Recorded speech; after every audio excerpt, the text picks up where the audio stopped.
UP के झांसी शहर में एक प्रेम विवाह की कहानी दर्दनाक मोड़ पर खत्म हो गई। 1.5 साल पहले जिसने प्रेम की कस्में खाई थी, अब वही रिश्ता मौत की खबर में बदल गया। अलीगोल खिड़की मोहल्ले की रहने वाली 21 वर्षीय महक अपने ही कमरे में फांसी के फंदे पर लटकी मिली। महक ने लगभग 1.5 साल पहले हिंदू युवक विवेक अहिरवार से भागकर शादी की थी। जहां ससुराल वाले इसे आत्महत्या बता रहे हैं, वहीं मायके पक्ष का दावा है कि महक की हत्या की गई है। मृतका की मां गुड़िया ने आरोप लगाया है कि दामाद विवेक और उसके परिवार ने बेटी को लगातार प्रताड़ित किया और अंततः उसकी हत्या कर दी। पुलिस ने मौके पर पहुंचकर शव को कब्जे में लिया और कड़ी सुरक्षा के बीच पोस्टमार्टम कराया। महक की मां गुड़िया के अनुसार उनकी बेटी बचपन से ही हंसमुख और मिलनसार थी। उनके पड़ोसी के घर विवेक अहिरवार का आना जाना था। वहीं दोनों की मुलाकातें शुरू हुई और धीरे धीरे दोस्ती ने प्यार का रूप ले लिया। धर्म और समाज की दीवारों को नजरअंदाज करते हुए दोनों ने साथ जीवन बिताने का निर्णय लिया। गुड़िया बताती है, 7 मार्च 2024 को विवेक मेरी बेटी को अपने साथ भगा ले गया। हमने कोतवाली में शिकायत दी थी, पर कोई सुनवाई नहीं हुई। करीब 2 महीने बाद पता चला कि दोनों ने शादी कर ली है और इमलीपुरा मोहल्ले में किराए के मकान में रह रहे हैं। मां के अनुसार शादी के कुछ महीनों तक सब कुछ सामान्य चला, लेकिन उसके बाद महक की जिंदगी में अंधेरा उतर आया। आरोप है कि विवेक और उसके परिजन महक से पैसों की मांग करने लगे। जब मांग पूरी नहीं होती तो मारपीट और मानसिक यातना दी जाती थी। गुड़िया बताती है, उन्होंने हमारी बेटी से कई बार रुपए मांगे। एक बार उसने बताया कि फ्रिज चाहिए, तो हमने किसी तरह पैसों का इंतजाम कर फ्रिज दिला दिया। फिर भी वे संतुष्ट नहीं हुए। 2 बार उसे फांसी लगाकर मारने की कोशिश की गई। जब हमें खबर लगी तो हमने महक को अपने पास बुला लिया।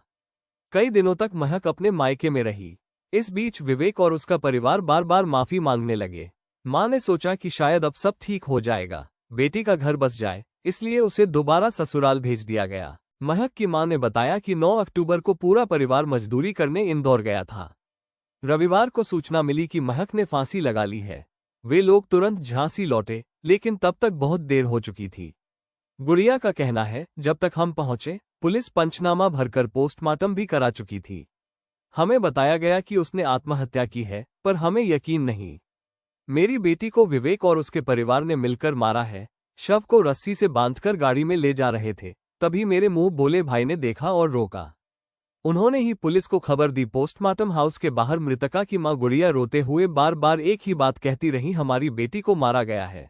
विवेक और उसकी मां ने मिलकर मेरी महक की जान ले ली। हमें इंसाफ चाहिए। गुड़िया ने बताया कि बेटी को लगातार धमकाया जाता था। विवेक उससे कहता था कि अगर तू मायके वालों से नहीं कटेगी तो तेरा यही अंजाम होगा। मां ने कहा कि महक बहुत डर चुकी थी, लेकिन कभी खुलकर कुछ कह नहीं पाती थी। पति हिरासत में शहर कोतवाली के इंचार्ज इंस्पेक्टर राजेश अवस्थी ने बताया कि प्रथम दृष्टया मामला आत्महत्या का प्रतीत हो रहा है। मृतका मुस्लिम समुदाय से थी और युवक हिंदू है। दोनों ने भागकर शादी की थी। अब युवती का शव उसके किराए के कमरे में फांसी के फंदे से लटका मिला है। इंस्पेक्टर ने बताया, शव का पोस्टमार्टम कराकर परिजनों को सौंप दिया गया है। पति विवेक अहिरवार को हिरासत में लिया गया है। मायके पक्ष की ओर से लिखित शिकायत मिलने के बाद आगे की कार्रवाई की जाएगी। महक की मौत के बाद झांसी पुलिस ने विवेक अहिरवार समेत परिवार के अन्य सदस्यों को पूछताछ के लिए बुलाया है। पुलिस सूत्रों के अनुसार विवेक ने प्रारंभिक पूछताछ में बताया कि महक मानसिक तनाव में थी और उसी कारण उसने आत्महत्या की। हालांकि पुलिस अभी इस दावे की पुष्टि नहीं कर रही है। महक के भाई ने कहा, हमारी बहन खुश नहीं थी। अगर आत्महत्या की भी तो कारण विवेक और उसके परिवार की यातनाएं हैं। पुलिस को हत्या का मुकदमा दर्ज करना चाहिए।